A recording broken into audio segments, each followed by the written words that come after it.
هيا از دوی پسیاره جمیوان خوکم بوچی باوریا کردان لسوریا بحمد الشرع ناهتن آیا آخفتن الشرع قواد بجیتن دوید ما في کردا پاراستی بید لوی ولاتی حتی چند جدینه و ده پراکتیک دا حتی نوکه هشت هیف در باز بون بو کردا چکریه بوچی حتی نوکه او گروپین چکدارین سر بشرع شرع کردات کن لتاخین شیخ مقصود و اشرفیه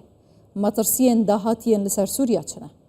هجای هوشنگ درویش نونری انجمن سوریا دموکرات مسده لهرما کردستان جسلیمانی دیگل منه هجای هوشنگ تو بخیرات یا کردستان 24 گلک ساده ساکار بوچی باوریا کردن روجاوا با کور روشالات سوریا به شرع و آخفتن شرع ناهت گلک سپاس سلاو شتر و گلک سپاس سر به درفت جی زانه دنیابون یا باوریج کارگ برنگ کی فعلی و جدیل سر عرضه دبه دست پیک ادبیم جانبن جی دست پیکا يعني روخاندنا رجيم سوري وحياق الشرع جيش خوهاتو درباس بود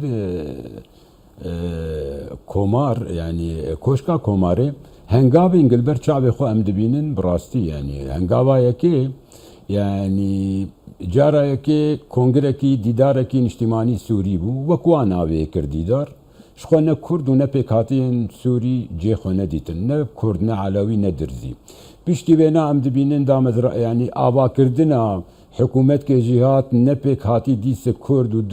درزی و علوی جه خود ندیتن دودی مدی بحثا اعلانا دستوری گودگر دودی پشتی بی بوک دستوری کی يعني نابين خياي وزلال الجمهورية العربية السورية دستوري كي سروك كومار يعني سروك كومار سروك انجمن وزيراي سروك انجمن آسايشا نتوية ده صلاة تنفيذي تشريعي قضائي همو دستي او دي يعني انا جي ام دبينن هالبجاردن اقنابي يتكن برلمان يا مجلس الشعب انجمن قله او جي ام دبينن برنجكي يعني الدنيا حمود نبويه وضع السويد على البرشعبتشي وضع الساحل البرشعبتشي وباكر رجلات السوريجي او جي البرشعب قتشلوي ده صلاة حكومة الحياة برنجكي فعلي لسر عرض السوري حمتني اب حكومة كاتي وبحساب هالبجاردن يدكن يعني جبرولو قال كي بكرتايج بو اب برسيار ركفتنك هي آده مارسي ناف جنرال مظلوم دي ناف شر دي ام دبي ورن اف خالد بي ركفتني دي ور ام برقك جدي وعملي وفعلي بجيجي بكن لي خوياي او خددن آلي دور دكبن طبعا سدمين هريمي هن دبي مسألة دي وقالك سدمين ناف خويجي هن باش هجا هوشنك اسناكي هاري كارياتا بكم مثلا اما باوريا كردان بوي حكومته جه کنگره دست بکر کنگره که بین و نراتیا راستقینه کردان کنگره اجتماعی پاشی جی پیکینان حکومت دمکی و نویساندن دستور دمکی و پشتراجی هری دماهیه هودید انجام دانا هلبجارتنین انجمن گل یه پرلمان دیسا رکفتنه که یادنا برا شام و حسده رکفتنه دهی آداره یا جناب هواجی جه بحث کری کیه وی رکفتنه جه بجه ناکت؟ حسده یا شام؟ زانه براولو ازويجي براستي قابا عم سر سدمين بو استنش خوازي قال كي جبو يعني دمي ازيولو هنكي بكورتي يعني بيجم يعني ام دبي بري حمدشتي ام سانبن ام ده صلاة عنها قل شامي ده صلاة كي كاتي خودي برياري كي سياسي تمامه يعني او كارو بريارا خو برنگ كي آزاد بده جبيرا منر قالك برجواندين هزين هريمي هن ولو برام بنافكن يعني برجواندين تركا هي برجواندين روسا هي برجواندين امريكيه هي برجواندين غربيه هي برجواندين سعوديه هي برجواندين قطريه هي بتايبت برجواندين اسرائيل باشوري سوري جيرولاوي دبي خالد هي ضغطك خياي لبرشعبه في شارك قالك دياري يعني لسرد صلاة اقنهال شاميتي هر نزیک بونک به بالسرهنک خالیا دانستندن به کمیته مجی او کمیته می ای باکر رجلات سوریه گل کمیته شامی گم بخوازن بو رونن دانستندن که بکن ام دبینن یکسر فشار جهنن هزین هرمی برچافته سر شامی سر شامی تکش بو او دانشتنی مشخو نبرنگ کی سرکفتی بن خالا هری گلنگ بنری نامه از دیسه به دوبارت کم شرعی وی راستی زانم وضع نافخوي سوري نر آرامه سوري حيانا ام بأيانا حق ده صلاة ويسر خاكا سوري بتمامي تني شخوا إسرائيل وقت من قود اسبيكي عزمان سوري جير وكيري ترك دبي حاكمي يكي أزم ودبي دستي بالا برز بي سياسي بي اقتصادي بي لشكري بدبي أس حاكم بم وضعي آبوريد هندري سوريات باش تني فشار روساجي بسر ويد بردوامن فشار هريمي جي بسر ده بردوامن بنرينا مده يعني غلطية حريمة زنگ حكومتا دمكير شاميكر جي لدو شرعيتا جدر وگريا لسر حساب شرعيتا نافخوي جاري يكي دبي شرعيتا بيكهاتين سوري بكرد وعرب ومسيحي وحمي اف شرعيت جيجي كربا وحمي بهبر سرميز كيرون اشتبانا ويچاغي شخوه بقوترو بهستر باش هجا يهوشنك شرع لنيويورك دو بيام هنارتن هر دو پیام جی راستا و خو گریدای کردانه یک جوان نابیتن چک د دسته هیچ گروپا که دابیت اوه گریدای حسده باشه دویم به هیچ رنگ یکی پارچه بونا سوریه قبیل ناکنش برکو پیشتر شرع گود بو فدرالیت کنفدرالیت قاشونا و چیه بلا چیه دهتا معنایا پارچه کرنا سوریه او جیوه یکی قبیل ناکن هر دو پیام راستا و خوین شرع جبو کردان چود هنا نرخاندن وكي التهديده كنا هنا ديتن زانه سخواز بيت خوازم بجمعة مثلا يعني خالات تشكي قسد تشكي هذا سوريا ديمقراط ما بريانا قلتي يعني نجار كي خطا صور ما قلتي هزار خط صور جي دبن في وشي دي يعني دبن في قوتني دي ادي افخيا رنگ جرنگ فشاري سر هذا سوريا ديمقراط تخوازر رنگ جرنگ تنازلية بكم بيتر كاربن هنك سركفتني ديش خورش قصد بدستي خود بينه يا داخوازي ان قصد جاي كي كارب هنكي كيمتر بك ددو فشارة هزكي هرمي از دي سد بيجم بردوام السر خالادي احري جرنگ اف روشا جنها سوري تير درباز دبه دانوستندن الشرع الجر اسرائيل حيانها جبيرا منر هنك خار ريك كفتني دي حيانها راجياندني بترنجي بحساوي نكرني مثلا جولاني مثلا سويداي مثلا درعاي اقنيطراي ابانا همه باشور سوريا اسرائيل بالتمامي دخوازه انا كنترولا باش دخوازي چه بيجي بكرتي كرمانجي حسد چكا برناده حسد نابي تبشك جارتش اشتمانيا سوريا هون جخت لسر نمركزيتت كان بلا برسوا زلال باش كرم اخو دسپاس داربه نا ام دبي مساله زلالن از خوازم وی بیجم چک الجمع گاوا ام دبی خطا سوره اب چک نای دانین پشتی گه هزا سوریا ديمقراط گاوا دبی بشک جه سیستما براز بیجم برگریا سوریا او جی آلیات وی هنه کا خصوصیا وی هزا سوریا ديمقراط چی نه چی مبست ام قوناغ وی هنه دوید وا قوناغ خور در باز به خالادی احری گرینگ گاوا تدبی چک دین اف مثلا چکید بیم زانبن هزا سوريا ديمقراط بشكش تحالفات دولي ديجي داعش هزا سوريا ديمقراط چه بريارا بده دوی يعني هزا تحالفات دولي ديجي داعش اوجي بكيماني نرين كويت بي مسألة بدویم زانبن چکي نها لبردست هزا سوريا ديمقراط هز چکي ناتون چکن امريكين چکن غربين غرب امريكا وناتو راضي ببي اف تشكينج ناتو نتكبن دستين حيانها او ندل نيان چما رازينا بن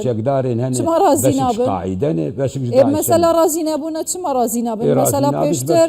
احمد الشرع وكي تيرورستك جاريه امريكا دياري كربو بمليونان دولار جبو قرتنو ديتناوي ددان افروكا لنيويورك چما رازينا بن تدبيني دنابرا ولات العربي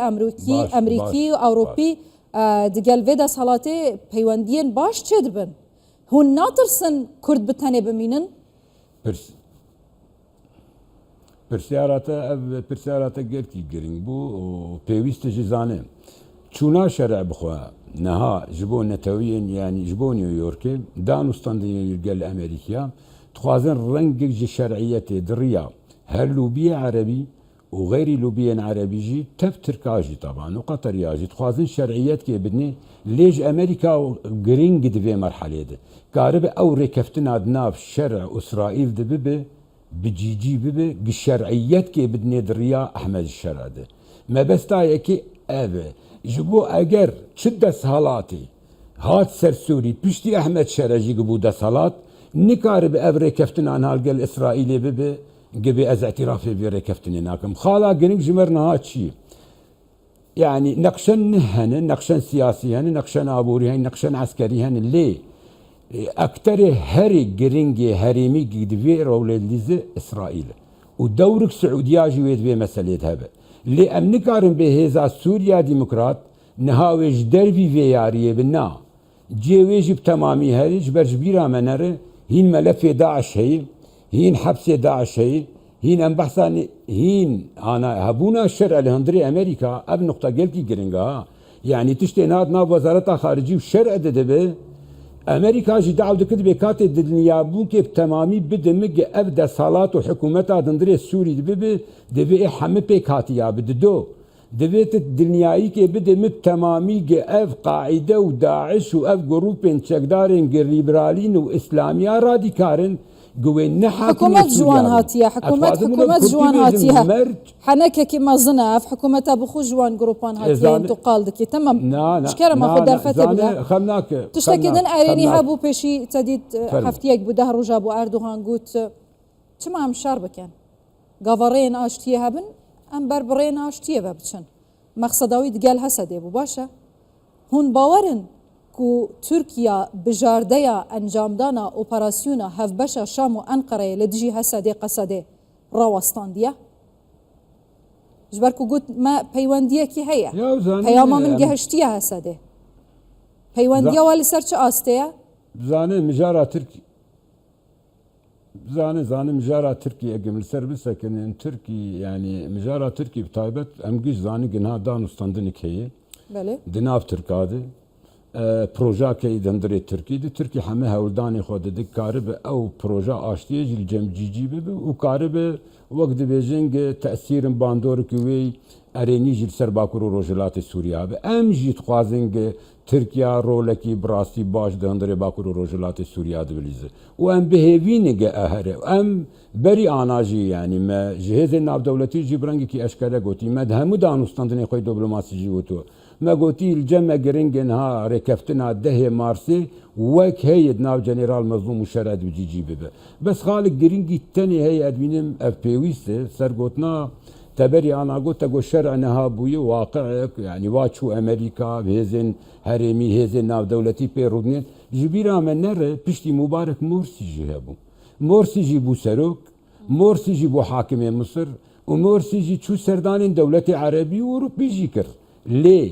پشتی گه نکاری بو براستی سیاست خوب جیجی بکه و تیارن اسلامی دهندر مصر ده خوش جیجی بکه یکسر ام برچابو امریکا و غربی رول کوي سر برچاب هبو حیاک سیاسات جو فکر امور هرچ قاس منو صدانی بو پرسا دماهیه بله د چارچوبه اخفتنی ودام تشتکی مراق کر هون پشتا خو هزدا خو جچه دگیره تمام از زانم صدسی یا آخا سوریه ده دست کرده دایه باشه زدتري 100,000 سربازين هوا هنا تشكين وهنا وحتى آخره مثلا هبونا زندانيين داعش أو جهازا كدنا لي فان إسرائيل